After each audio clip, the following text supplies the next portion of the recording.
What is going on, guys? Houndish here, and today Trials of Osiris is back inside of Destiny, and this week's map is Black Shield, which is the first time it's been around inside of year 2, and of course this follows the April update. So I want to talk about the map and some effective strategies that I found for success in Trials of Osiris, and just some things to think about in general. If you have any thoughts that might help other people out, don't forget to leave them in the comments down below. But normally I'd outline the loot for a given week at this point in the video, but now weapons and armor rewards are randomly generated at the end of games. So if you do want to find out more about the new loot systems and loot inside of Trials of Osiris, then you can watch my previous video. But either way, I'm going to talk about Black Shield. So it's a pretty big map dominated by snipers for sure, and the kind of outside area of the map is a very long lines of sight from each kind of special spawn between, or Zone B is in the middle of those kind of two special spawns, and this is a common engagement for heavy rounds in particular. And there are also long lines of sight into the kind of middle interior from spawn to spawn, but particularly from the Bravo spawn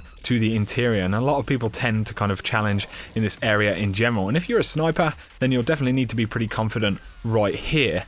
A lot of teams also kind of hard scope through the doorways trying to get a pick, and as always you kind of need to know your skill level as to whether you want to engage people. But if you are engaging here, that I've found that pushing inside of this area pretty quickly is the most effective thing. You need to get to those lines of sight first so that you're not kind of challenging someone who's hard scoping. You don't want to be pushing the interior kind of from the outside when it's occupied either, because the nade spam and hard scoping again, pretty real in these areas. So if you do lose out more than once in this kind of area, then definitely push to the outside of the map instead and try and hold the capture zone. In fact, we've kind of always gone straight outside when we're facing people that we know are going to be a much harder team. So kind of many groups find themselves going straight inside, but if they kind of have to push from the inside to the outside, this is where I think you can have a slight advantage at least, and again you have the capture zone on the outside. You can also get some pretty good flanks on this map because of its size, and if you are wanting to push kind of the interior, then you can kind of leave a couple of your teammates to keep them occupied inside and then snipe through the kind of central corridor from the capture zone,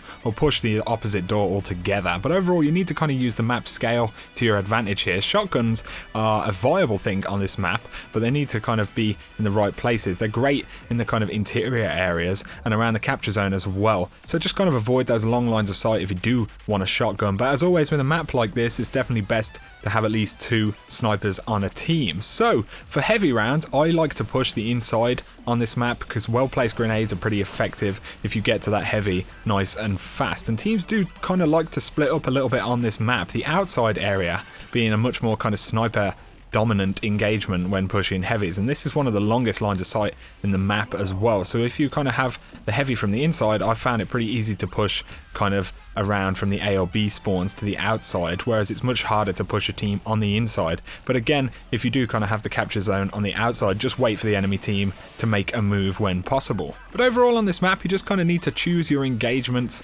based on your skill level. You know, you'll meet a lot of good players in Trials, of course, so really good players can look through one of these corridors and maybe take out a couple of snipers consistently. But if you're less experienced, then really kind of use the map scale to your advantage in particular. There's so much space to engage and bait players on this map. You know, there's no need to kind of consistently go to one area and lose out. But overall it's a pretty fun map, although it can be quite standoffish for the reasons above. But you know, you may notice some of your games are a little bit longer on Black Shield, but either way it's a pretty fun map, and it's cool to have it back inside of Trials of Osiris. So that's just some thoughts from me about Black Shield from my experience so far inside of year 2. Let me know down below how you've got on Black Shield, and if you've got any tips that might help other people out, that'd be pretty awesome to hear those as well. But if you have enjoyed the video, guys, don't forget to drop me a like and comment down below, and if you're new to the channel and you want to see a lot more Destiny content, feel free to hit that subscribe button right now for a lot more. But for now, you guys take it easy, and I will catch you very soon.